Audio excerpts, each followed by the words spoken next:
Shalom remaja dan pemuda, gimana nih kabarnya selama sepekan ini? Semoga semuanya sehat-sehat ya. Nah, di kesempatan kali ini nih kita udah kedatangan narasumber yang sangat inspiratif. Dua anak muda yang sama-sama udah berprestasi. Nah, siapa sih mereka? Salah satunya ini adalah seorang model dari Indonesia Next Top Model. Wow, gokil gak sih? Dan yang kedua ini, dia adalah seorang atlet wanita, lebih tepatnya nih dia atlet tenis lapangan. Kira-kira siapa ya? Langsung aja nih kita sambut Kak Sharon Regina dan Kak Elizur Vera. Yeay! Wow, gila nih. Aku nervous banget loh ini, sumpah. Bisa ketemu mereka lagi. Kita terakhir ketemu kapan sih? Yang jelas tahun 2020 kayaknya. Iya itu udah, ya ampun udah setahun.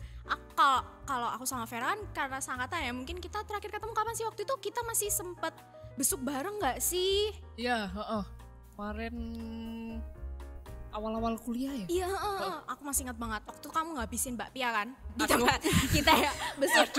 Aduh, sumpah itu gue kelingan Mbak. Terus aku tuh paling ingat ketemu Kak Sharon pertama kali tuh waktu kita tuh masih kecil banget gak sih? Yang pas kita remaja yang Iya, di gedung belakang. Di gedung belakang. Oh, aduh, sumpah flashback banget. Kalau ini mah udah dari zaman sekolah minggu. Jadi gimana nih? Kalau kita lihat lagi nih ya, kisah hidupnya kakak. Maksudnya kak udah selama ini cerita hidup kakak berdua ini nih sebagai seorang model dan seorang atlet. Itu gimana sih ceritanya? Emang dari awal ya udah planning, oh aku memang mau ke modeling nih, aku memang mau ke atlet, atau gimana nih? Sharon dulu. Oh iya, aku dulu ya. Aku malah dulunya tuh seorang atlet karate yang lebih tepatnya. Wow, iya, oke. Ya, aku dulu atlet karate. Gak nyangka loh ini. Dulu aku tuh sempat mewakili Provinsi Kalimantan Selatan untuk pergi ke juara nasional di Cibubur, Jakarta. Sampai Jakarta. Jadi pengennya itu malah sebenarnya jadi atlet. Tapi awalnya entah atlet. kenapa pas masuk SMA baru gimana sih jadi cewek? Gimana sih pakai heels? Ini mesti gitu. ada doi nih. Salah, Belum, motivasi lah. belum. Masih Motivasi. motivasi diri sendiri gitu. Gimana sih pakai heels gitu kan? Iseng deh ikut extra modeling waktu itu karena SMA aku kan cewek semua. Jadi apapun yang tentang kayak untuk perkembangan wanita tuh ada. Jadi kayak tata boga, rias dan segala macam ada. Jadi aku nyempil di modeling. Awal mulanya dari situ. Itulah awalnya. Ibu sebenarnya agak ini ya, Agak Kaget ya? agak seset Oh, gini ya. wow. Kalau Vera sendiri gimana? Emang dari kecil? Kalau aku sendiri dari kecil ya, emang dari kecil tuh nggak suka diem. Oh, Kalau nganggur dikit tuh hyperaktif. bola dipegang Oh, lah, atau gitu-gitu. raket badminton tuh dimain-mainin lah, Oh, jadi emang udah tertarik lu. sampai akhirnya orang tua kayak nggak bisa nih kalau lama-lama di rumah nih semua barang di rumah malah hancur kan. Iya. Jadi akhirnya kan waktu di Jawa Tengah dulu tuh diarahin juga sama guru olahraga di sekolahan gitu buat masuk ke tenis lapangan. Jadilah atlet. Wah, berarti kalau dari kecil udah memang di bidang itu berarti tanda-tanda orang setia nih. Aduh, iya, aku juga baru nyadar loh ternyata. Kok berat ya? Iya kan, karena dari kecil Gak gitu melenceng kan. gitu. Kalau saya kan wah gitu.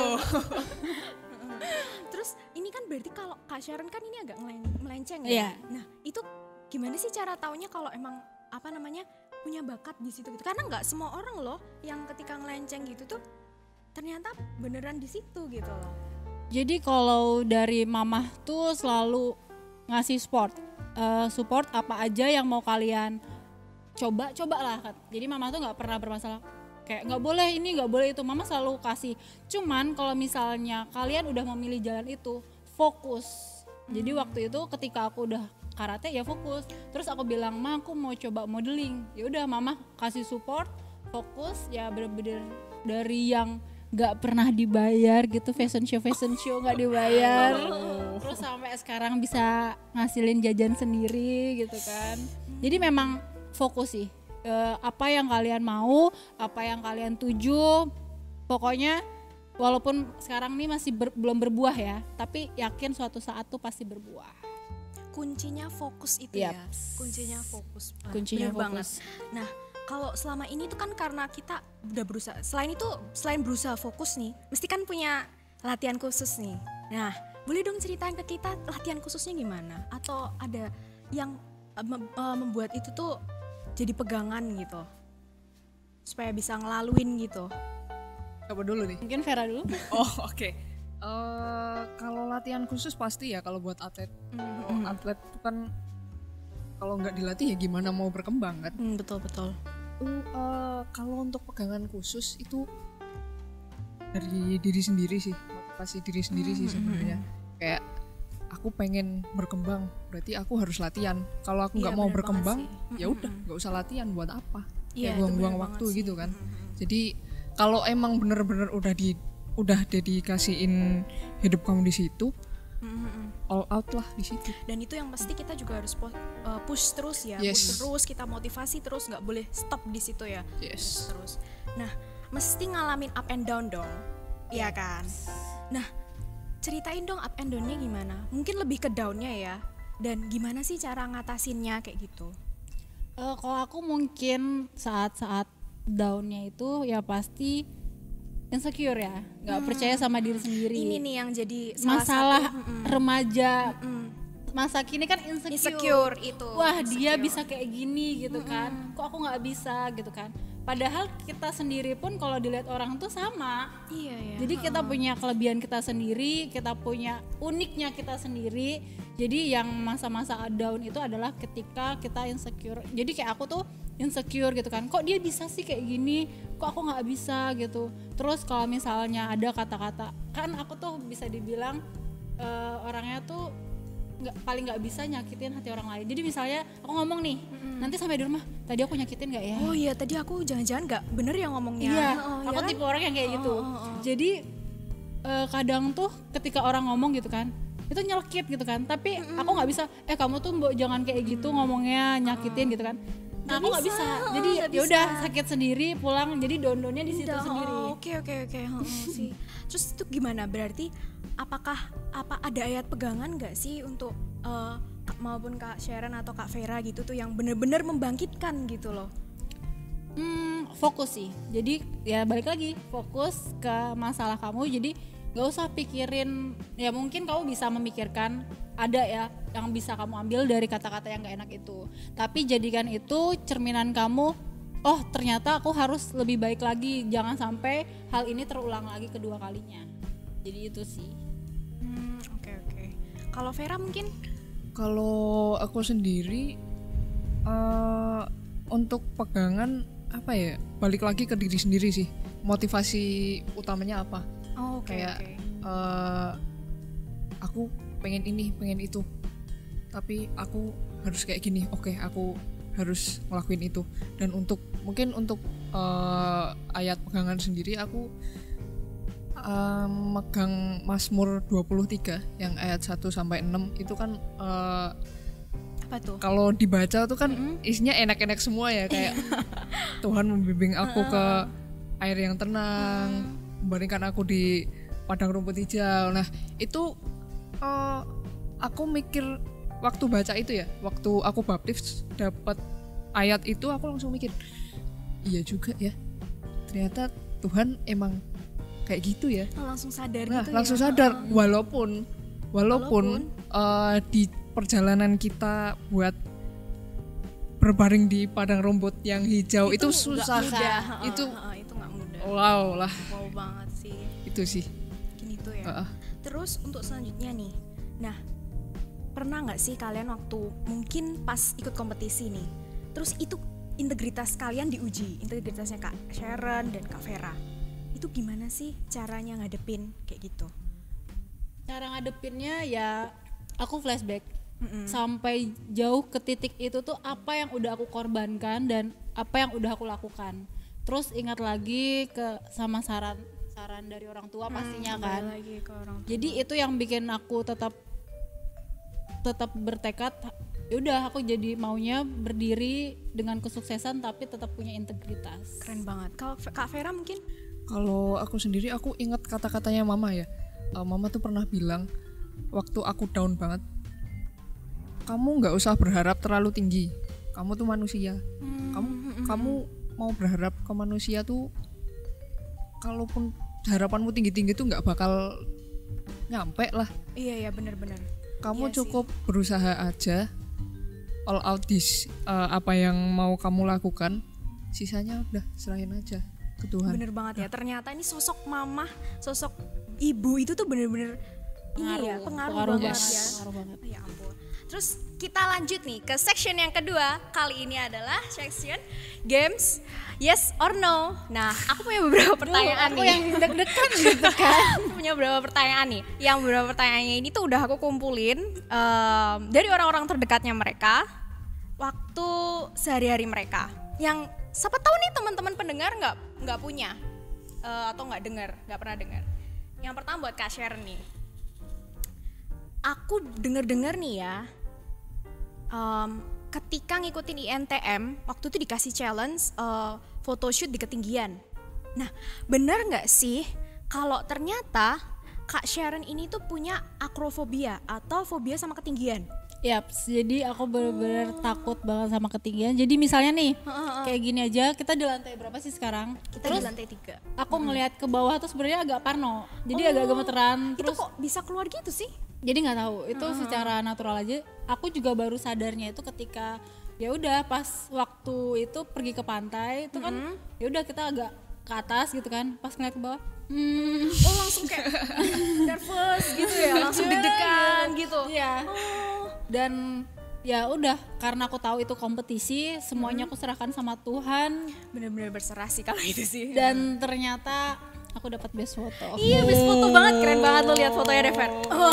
Beneran gue, wow banget, gokil banget waktu itu. Buat Vera nih, gantian nih. Oke. Nah, aku denger nih ya, katanya guys, Vera ini seorang atlet yang gemar banget fangirling K-pop. Wow, ini gokil banget sih. Seorang Vera fangirling sama K-pop. Lebih tepatnya dia multi fandom loh guys. Bisa ceritain nggak Vera? Bisa gitu ya. Aku kaget banget waktu ngerti Iya gitu. sih, emang teman-temanku juga pada kaget sih. Gimana nih kok bisa sampai awalnya ngerti apa gitu? ya?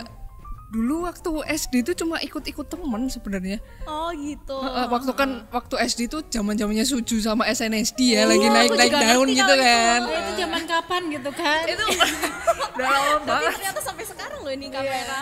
Iya, mulai dari ikut-ikut temen kecantol juga. Sampai sekarang. But it's okay sih, kan semuanya menikmati kan. Yes. Genre musik kayak Yeah, gitu. Nah, terus nih buat Kak Sharon ya.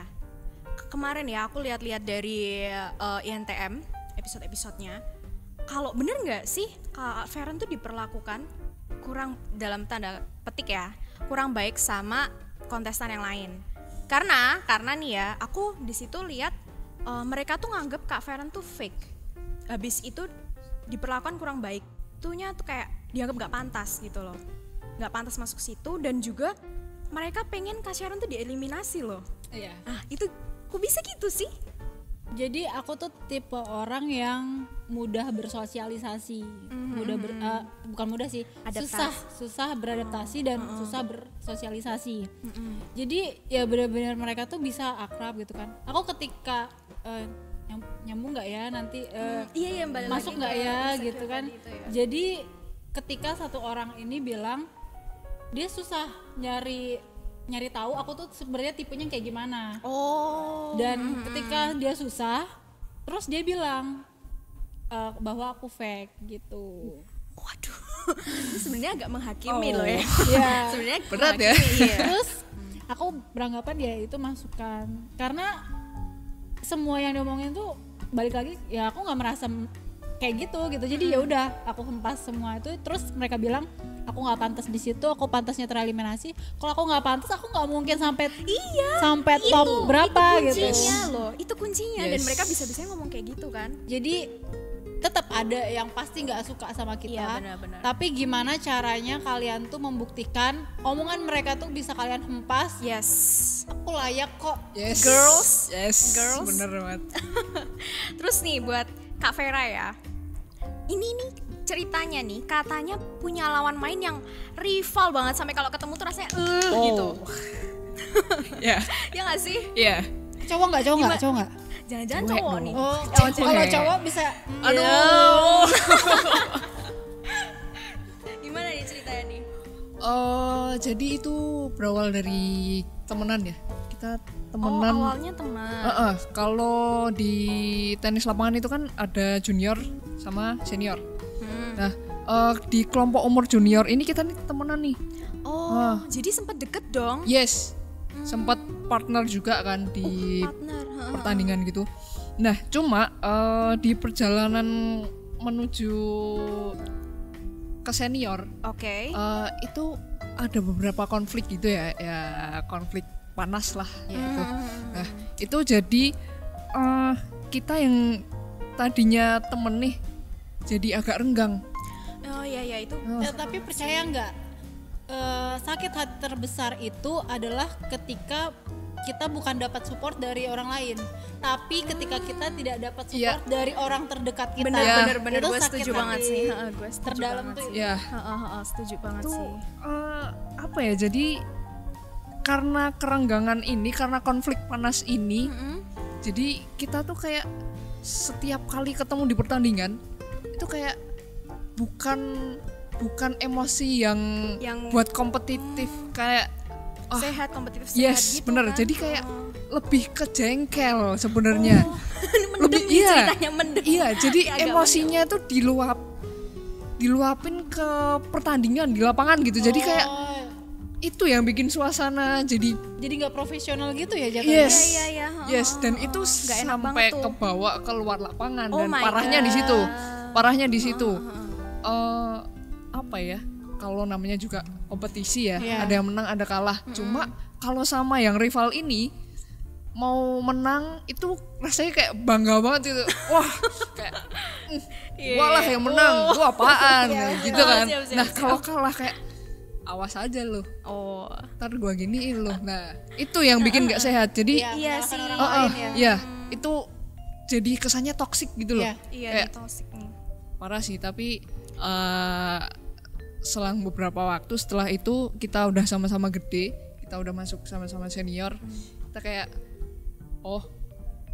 kemarin salah ya kompetisi kayak gini. Oh, seiring berjalannya Yes. waktu semuanya Kita balik mendewasakan lagi. diri lah dari kesalahan-kesalahan. Berarti udah nggak apa-apa kan nih sekarang sama partnernya itu? Udah nggak apa-apa. Udah nggak apa-apa ya, bener-bener udah santai-santai aja. lupa, udah Yes. yang kita ini emang dulu kemarin kilaf gitu lah. Ya, ya. Gitu ya. Oke, ini keren banget nih, aku suka banget section kita hari ini. Nah, buat penutup, kasih dong pesan buat teman-teman remaja dan pemuda. Boleh dari Kak Sharon sama Kak Vera? Mungkin aku cuma mau ngasih tahu kalau kalian misalnya banyak nih yang nggak suka gitu kan, tetap berfokus, tetap jadi pribadi kalian yang baik, jadi diri kalian sendiri, nggak usah ikutin omongan orang, karena itu yang dilihat orang ya dari luar. Tetap yang tahu diri kalian sendiri. Selagi kalian masih ngikutin maunya Tuhan, kalian masih tetap ngikutin jalannya Tuhan, aku percaya pasti semuanya nanti bakal baik adanya. Bener banget. Kalau Kak Vera nih? Kalau dari aku sendiri ini sebenarnya pesan buat aku juga ya. Pesan buat aku juga. Kita nih masih muda. Kalaupun kamu merasa nggak berbakat, kamu carilah keahlian, asah keahlian kalian. Karena nggak semua orang dilahirkan punya bakat. Yes. Bakat itu dikasih sama Tuhan, tapi keahlian kalian bisa cari masing-masing keahlian Yes. kalian. Jadi apa yang kalian minati, latihlah di situ, berdoa, cari pegangan buat diri kalian, all out lah di situ, dan semangat karena itu nggak bakal mulus jalannya. Guys. Wow, keren banget. Aduh, thank you banget nih ya udah share your life story ke kita. Nah, remaja pemuda, semoga sharing dari Kak Sharon dan Kak Vera ini bisa memberikan kita pelajaran untuk membangkitkan kembali entusiasme spirit kita sebagai remaja dan pemuda. Oke, saya Simfoni Sofi pamit undur diri. Jangan lupa like, comment, dan subscribe channel Hegi dari Hegios Family. Sampai jumpa di kesempatan berikutnya dan See you.